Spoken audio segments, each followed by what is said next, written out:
Hello friends, நம்ம இன்றைக்கி சுவையான காராச்சேவு தாங்க செய்ய போகிறோம். மிளகு காராச்சேவு ரொம்ப டேஸ்ட்டாக இருக்குங்க. ரொம்ப ஈஸியாகவும் செஞ்சிடலாம். வாங்க இது எப்படி செய்கிறதுன்ட்டு பார்க்கலாம். ஃபஸ்ட்டு ஒரு கடாயை எடுத்துக்கலாங்க.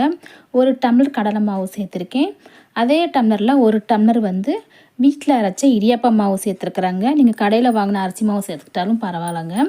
கூடவே கருப்பு எள்ளு சேர்த்துக்கலாம். கொஞ்சமாக ஆப்ப சோடா சேர்த்துக்கலாங்க.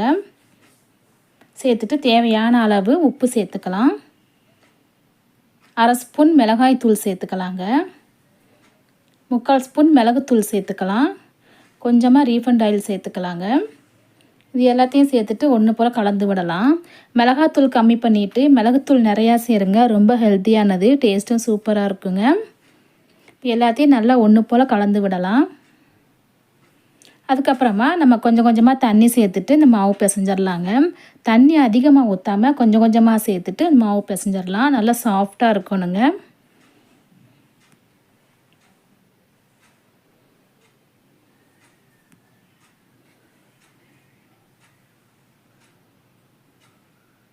பாருங்கள், இந்த அளவுக்கு நல்லா சாஃப்டாக இருக்கணும். அதுக்கப்புறமா ஒரு முறுக்கு அச்சு எடுத்துக்கலாங்க. முறுக்கு போகிற அச்சு எடுத்துக்கலாம். இப்போ நல்லா ஃபிட் பண்ணிவிட்டு உள்ளே நல்லா எண்ணெய் தடவிக்கலாங்க. தடவிட்டு நம்ம மாவை உருட்டி அதில் போட்டுடலாம்.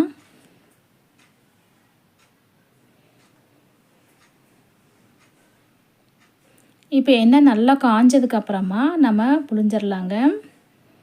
ஒரு டைம் புழிஞ்சிட்டு அப்படியே கையில் எடுத்து விட்டுடலாம்.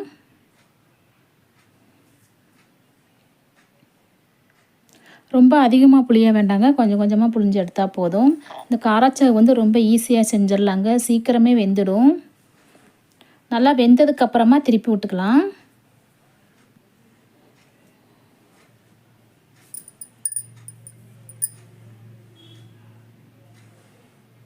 பாருங்கள், நல்லா ஓரளவுக்கு வெந்திருக்கு. இப்போ திருப்பிக்கலாம்.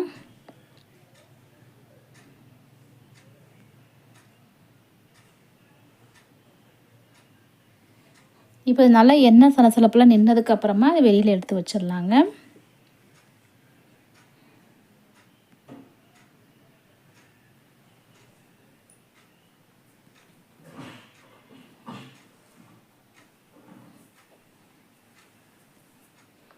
இப்போ பாருங்கள், நல்லா எண்ணெய் சலசலப்பெல்லாம் நின்றுச்சு. இப்போ நம்ம எடுத்து ஒரு பிளேட்டுக்கு மாற்றிக்கலாங்க.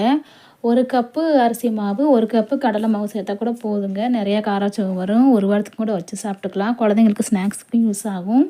கடையில் அதிக காசு கொடுத்து வாங்குறதுக்கு வீட்டில் ஹெல்த்தியாக இந்த மாதிரி செஞ்சு கொடுக்கலாங்க. உங்களுக்கு செலவும் ரொம்ப மிச்சமாகும்.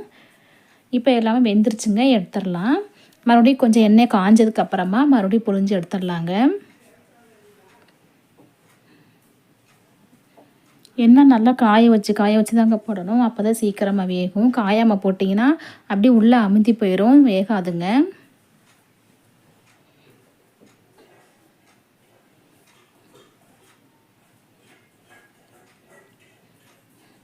இப்போ இதுவும் எண்ணெய் சலசலப்பு நின்னதுக்கப்புறமா வெளியில் எடுத்துடலாங்க. அவ்வளோதாங்க, இந்த காராச்சேவும் ரெடி ஆயிடுச்சுங்க. அவ்வளோதான், சூப்பரான மிளகு காராச்சேவும் ரெடி ஆயிடுச்சுங்க. கண்டிப்பாக நீங்கள் ட்ரை பண்ணி பாருங்கள். பாருங்கள், நல்லா எப்படி இருக்குன்னு பாருங்கள். நல்லா பொறுன்னு இருக்குன்னு பாருங்கள். ஓகே ஃப்ரெண்ட்ஸ், ட்ரை பண்ணி பாருங்கள். இந்த வீடியோ உங்களுக்கு பிடிச்சிருந்துச்சின்னா நம்ம சேனலுக்கு லைக் பண்ணுங்கள், கமெண்ட் பண்ணுங்கள், சப்ஸ்கிரைப் பண்ணுங்கள். தேங்க்யூ.